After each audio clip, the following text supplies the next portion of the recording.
Hello students, welcome back to JEE physics revision series, जहां पर मैं पूरे जेई फिजिक्स को रिवाइज कराऊंगा। चाहे आप जेई 2026 की तैयारी कर रहे हैं या जेई 2027 की तैयारी कर रहे हैं, आप सबके लिए ये वीडियो बहुत इंपॉर्टेंट है। मैं आपको बहुत ही कम टाइम में पूरा सारे कॉन्सेप्ट्स, उसके ऊपर एग्जांपल्स और पीवाईक्यूज भी करा दूंगा। ये वीडियो अगर आपने लास्ट तक देख लिया तो इस टॉपिक पे आपको कोई भी क्वेश्चन आ जाए जेई में या नीट में भी या सीईटी में, तो आपको कोई प्रॉब्लम नहीं होगा। ठीक है। आज का जो टॉपिक है वो एरर एनालिसिस है और ये इंपॉर्टेंट टॉपिक है। एक्चुअली में इंपॉर्टेंट टॉपिक है, इससे सवाल बनते हैं, हमेशा बनते हैं, हर साल आते हैं। और ये ऐसा टॉपिक है जो आपके हाथ से बिल्कुल भी छूटना नहीं चाहिए। तो ये सारा डिस्कशन हो गया, अब हम टॉपिक को शुरू करते हैं। ठीक है। तो हम बात कर रहे हैं किसकी? एरर एनालिसिस की। ये जो एरर है ना, ये एरर हर जगह मौजूद होता है, ये कंपल्शन है। हमारे पास कोई भी ऐसा मेजरमेंट नहीं है जो एरर फ्री ना हो। ठीक है। तो आप कितनी भी कोशिश करें, there is always a difference between measured value and the true value. अभी क्वेश्चन ये है कि सर हर जगह अगर एरर है, हर जगह अगर प्रॉब्लम्स है, तो ट्रू वैल्यू कैसे पता चलेगी? क्योंकि हम ट्रू वैल्यू को भी जब मेजर करेंगे तो उसमें एरर होगा और वो अल्टीमेटली एक मेजर्ड वैल्यू बन जाएगा। एक्चुअली ये एक पैराडॉक्स है कि हम ट्रू वैल्यू के नजदीक जा सकते हैं बार बार मेजर करके, एग्जैक्टली ट्रू वैल्यू पता करना पॉसिबल नहीं है। बट एरर क्या होता है कि एक ट्रू वैल्यू होती है और एक वो वैल्यू होती है जो आपको मेजर करके मिल रहा है।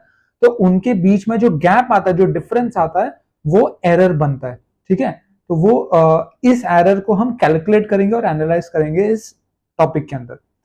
जो पहली चीज आती है वो है एब्सोल्यूट एरर। एब्सोल्यूट से आपको मतलब भी पता चल गया होगा। ये इसमें हम करते क्या है, सबसे पहली बात तो हम मीन वैल्यू निकालते हैं। क्या निकालते हैं? Mean value. आप एक क्वांटिटी को, जैसे मैंने बोला, आप ट्रू वैल्यू के नजदीक जा सकते हो। कैसे जाते हो मैं आपको बताता हूं। आप एक क्वांटिटी को n टाइम्स मेजर करो। सेम मान लो एक रॉड है, उसके लेंथ को मेजर करना है। तो आपने एक बार मेजर किया, आपको मान लो 4 सेंटीमीटर आया। एक बार और मेजर करो, 4.1 सेंटीमीटर आया। एक बार और मेजर करो, 4.01 सेंटीमीटर है। मतलब आप एक ही लेंथ को, एक ही फिजिकल क्वांटिटी को बार बार मेजर कर रहे हो। कितने बार मेजर कर रहे हो? N times. तो आपके पास एन अलग अलग मेजर्ड वैल्यूज आ जाएंगे, जो कि x1 x2 से लेकर xn तक होगा। और आप उसका मीन वैल्यू निकाल लो, x1 प्लस x2 प्लस से लेकर xn अपॉन n। इसको हम बोलते हैं ट्रू वैल्यू, मीन वैल्यू, या इसको xm या सिंपली x भी बोलते हैं। अब आपको एरर निकालना है। तो जो आपका पहला एब्सोल्यूट एरर है, डेल्टा, एब्सोल्यूट एरर को हम रिप्रेजेंट करते हैं डेल्टा x से। तो जो डेल्टा x1 है वो मीन वैल्यू माइनस x1। मैंने आपको बताया ना कि एरर क्या होता है? Difference between measured value and true value. तो ट्रू वैल्यू में से आपने क्या सब्ट्रैक्ट किया? Measured value. आपको एब्सोल्यूट एरर मिल गया। फिर क्या किया आपने? True value minus second measured value, फिर true value minus third measured value. इससे आपको क्या मिल जाएगा? एब्सोल्यूट एरर मिल जाएगा। ठीक है। Absolute error can be positive और नेगेटिव। जब आप किसी दो क्वांटिटीज को सब्ट्रैक्ट करते हो तो जाहिर सी बात है कि एक पॉजिटिव रिजल्ट भी आ सकता है और एक नेगेटिव रिजल्ट भी आ सकता है। उसके बाद आता है आपका मीन एब्सोल्यूट एरर। आपने सारे एब्सोल्यूट एरर्स को कैलकुलेट कर लिया है। अब जब आपने उसका क्या ले लिया? मीन ले लिया। ये हो गया आपका मीन एब्सोल्यूट एरर। और यहीं पे आप एक फिजिकल क्वांटिटी के एरर को डिफाइन करते हो। अगर फिजिकल क्वांटिटी का आपने मान लो रॉड का लेंथ मेजर किया है, वो x सेंटीमीटर आया, तो आपने ऑब्वियसली कई बार मेजर किया होगा। ठीक है। जिससे आपको डेल्टा x मिल जाएगा। और x plus minus delta x ही उस फिजिकल क्वांटिटी को डिफाइन करेगा। x plus minus delta x ही उस फिजिकल क्वांटिटी को डिफाइन करेगा। ठीक है। इसके बाद एक टर्म है रिलेटिव एरर। सिंपल टर्म है। इसमें आप क्या करते हो? मीन एब्सोल्यूट एरर को मीन वैल्यू से डिवाइड कर देते हो। ठीक है। Mean absolute error upon mean value.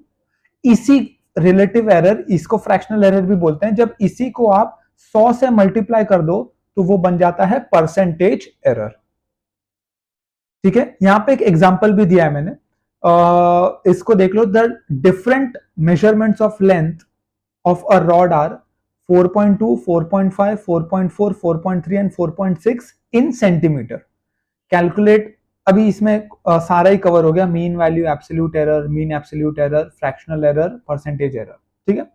तो मीन वैल्यू कैलकुलेट करना कोई बड़ी बात नहीं है, 4.2 plus 4.5 plus 4.4 plus 4.3 plus 4.6 divide by 5 और आपका मीन वैल्यू होता है 4.4 सेंटीमीटर। ठीक है, सारे वैल्यूज किस में है, सेंटीमीटर में। उसके बाद आता है आपका डेल्टा x1। डेल्टा x क्या है, आपको मीन वैल्यू मिल गया, तो mean value minus first measured value, तो मीन वैल्यू था 4.4, पहला मेजर वैल्यू था 4.2, तो डेल्टा x1 आ गया 0.2। वैसे डेल्टा x2 आ गया माइनस 0.1। मैंने आपको बोला था एब्सोल्यूट एरर पॉजिटिव भी हो सकता है और नेगेटिव भी हो सकता है। डेल्टा x3 0 आ गया, डेल्टा x4 0.1 आ गया और डेल्टा xy माइनस 0.2 आ गया। तो यहां पे हमने मीन वैल्यू कैलकुलेट कर लिया और एब्सोल्यूट एरर भी कैलकुलेट कर लिया। नेक्स्ट आता है आपका मीन एब्सोल्यूट एरर, जहां पे आपने सारे एब्सोल्यूट एरर को ऐड किया है और डिवाइड बाय 5 कर दिया। 5 इसलिए क्योंकि 5 बार आपने मेजरमेंट लिया था, डिवाइड बाय n कर दिया। तो ये हो गया 0.6 अपॉन 5 विच इज 0.12। इसको मैं राउंड ऑफ करूंगा टू 0.1। क्यों राउंड ऑफ करूंगा, क्योंकि इसमें आपको वन सिग्निफिकेंट फिगर ही देखने को मिल रहा है। ठीक है, एक ही सिग्निफिकेंट फिगर है तो हमने इसको एक डिजिट के लिए राउंड ऑफ किया। सिग्निफिकेंट फिगर्स पे मैंने वीडियो नहीं बनाया है, आपको लगता है कि आपको उसकी जरूरत है तो कमेंट कर दो, नहीं जरूरत है तो कोई बात नहीं। डेल्टा एक्स क्या आया आपको 0.1, अल्टीमेटली डेल्टा एक्स के आगे आपको 0.1, यानी कि लेंथ ऑफ रॉड क्या है 4.4 प्लस माइनस 0.1। 4.4 कहां से आया था, ये ठीक है, 4.4 प्लस माइनस 0.1 सेंटीमीटर आपका लेंथ ऑफ रॉड है। फ्रैक्शनल एरर क्या है, mean fractional error, mean absolute error divide by mean value 0.1 upon 4.4, 1 by 44। और परसेंटेज एरर क्या होता है, फ्रैक्शनल एरर में 100 से मल्टीप्लाई कर दो, दैट बिकम्स 2.272%। ठीक है, तो हमने ये सारे ही क्वेश्चंस को सॉल्व कर दिया। Next topic is propagation of error. ये समझना भी जरूरी है कि देखो हर फिजिकल क्वांटिटी में एरर है। सर अब जब मैं दो फिजिकल क्वांटिटीज को ऐड सब्ट्रैक्ट मल्टीप्लाई डिवाइड कर रहा हूं तो उनका एरर क्या हो रहा है, वो भी ऐड सब्ट्रैक्ट मल्टीप्लाई डिवाइड हो रहा है, जो रिजल्टेंट आ रहा है उसका क्या एरर है, ये जो कहानियां हैं ये प्रोपोगेशन ऑफ एरर में हम डिस्कस कर लेते हैं।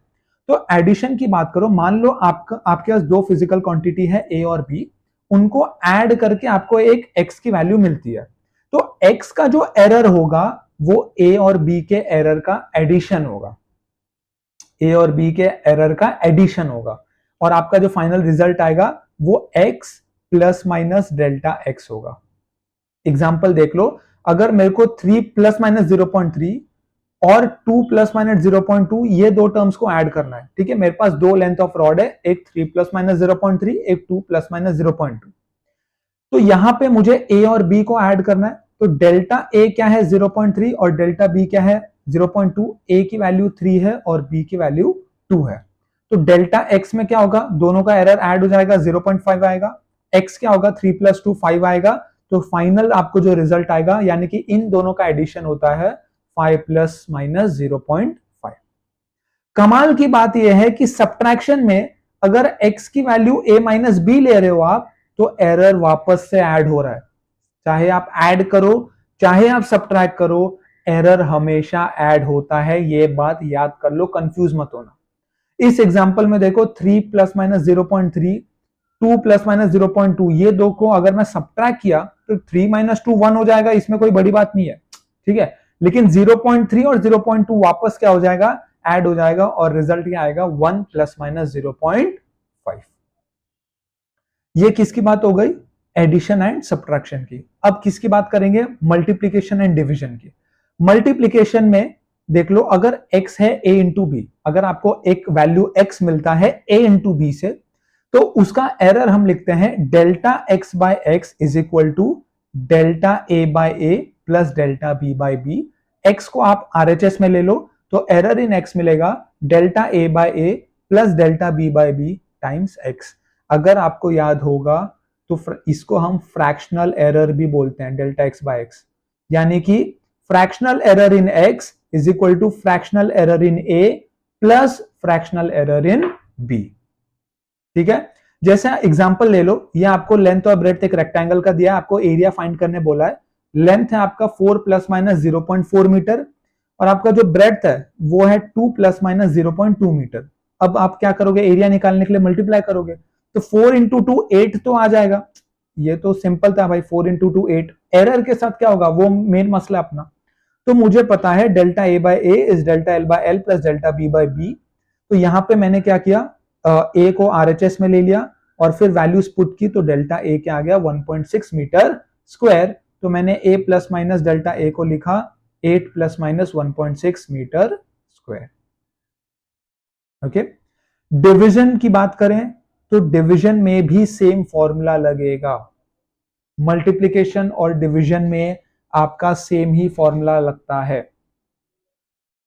ये चीज जो मैंने लिखा, ये x is equal to A के लिए भी वैलिड है और ये x is equal to A by B के लिए भी वैलिड है।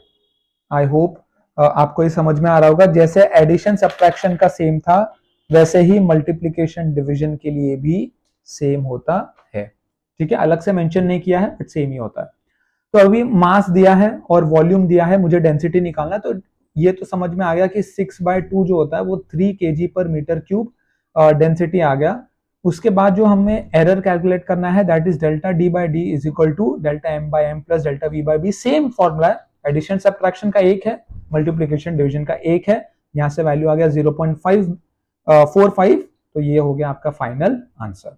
अब पीवाई क्यूज पे जाते हैं। अच्छा, एक चीज और इंपॉर्टेंट रह गई, उसके बाद हम पीवाई क्यूज पे जाते हैं। ये आता है quantities raise to some power. अभी देखो, ए की power P plus B multiplied by B raise to Q upon C raise to R. जब ऐसा आ जाए तो आपको क्या करना है, आपको एक ट्रिक बता देता हूं। Fractional error in x is equal to P times fractional error in A plus q times fractional error in B plus are times fractional error in c. अगर आप आरएचएस एलएचएस को 100 से मल्टीप्लाई कर दो, तो percentage error in x is equal to P times percentage error in A. P times percentage error in A Q, क्योंकि A raise to P है, यहां पे बी रेस टू क्यू है, यहां पे आर रेस टू सी है। तो Q raise to percentage error in B plus are times percentage error in C, not Q raise to, sorry, Q multiplied by percentage error in B. NEET 2019 में ये question आया था, recent ही question है, देख लो। इसका JEE का भी एक क्वेश्चन है।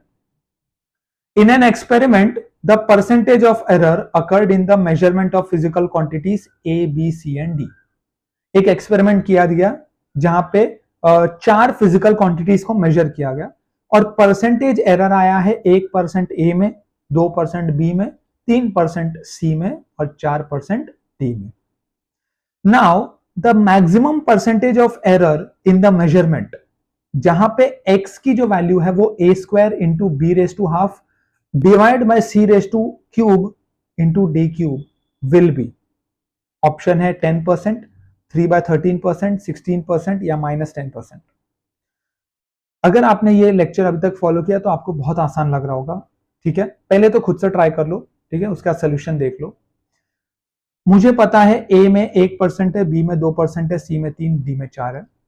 मुझे पता है कि परसेंटेज एरर इन ए क्या है, 2 times percentage in X, sorry, percentage error in X, not A, this is wrong. 2 times percentage error in A plus half of percentage error in B plus 1/3 of percentage error in C plus thrice of percentage error in D. तो 2 times 1, half times 2, 1/3 times 3 and 3 times 4, यानी कि 16%, यानी कि option C is correct. ठीक है, तो ऐसे आसान क्वेश्चन आप मिस ना करो, इसलिए मैंने ये वीडियो बनाया था, ताकि आसानी से 4 नंबर जो है आपके जेब में चले जाएं। जेई का एक क्वेश्चन देख लो, 2018 में मेंस में पूछा गया था। Density of a material in the shape of cube is determined by measuring the 3 sides of the cube and its mass. ठीक बात। रिलेटिव एरर, मास का रिलेटिव एरर दिया है और लेंथ का रिलेटिव एरर दिया है, पूछा है डेंसिटी में एरर क्या आएगा। सिंपल सी बात है, मास का जो परसेंटेज एरर मिल गया है मुझे 1.5%, लेंथ का मिल गया 1%। डेंसिटी होता है मास बाय वॉल्यूम, यानी कि मास अपॉन लेंथ का क्यूब। तो error in density, percentage error in density is percentage error in mass plus 3 times of percentage error in length. यानी कि परसेंटेज एरर इन डी या density क्या होगा 1.5 plus 3 times 1 जो कि बनता है 4.5%, यानी कि आपका ऑप्शन डी करेक्ट है। तो इस रिवीजन सीरीज में इस टॉपिक पे मैं इतना ही डिस्कशन करूंगा। मेरा एम है कि मैं जल्दी से जल्दी पूरा 11th-12th जेई का फिजिक्स कवर कर लूं। अगर आप जेई नीट के एस्पिरेंट हैं 2026-27 में एग्जाम देने वाले हैं तो चैनल को सब्सक्राइब कर लो, क्योंकि अगले आने वाले एक साल में मैं आपकी पूरी जेई की तैयारी फिजिक्स की विद कॉन्सेप्ट पीवाईक्यू का अलग सीरीज बनाऊंगा, रैपिड डिवीजन फॉर्मूला सीरीज भी बनाऊंगा इस सीरीज के खत्म होने के बाद। तो चैनल को सब्सक्राइब कर लो, बहुत कंटेंट आने वाला है, क्वालिटी कंटेंट आने वाला है, आपकी जेई की तैयारी बहुत अच्छी करवा दूंगा, ये मेरा आपसे वादा है। सबसे इंपॉर्टेंट बात, पढ़ाई करना मत भूलना। Thank you for watching.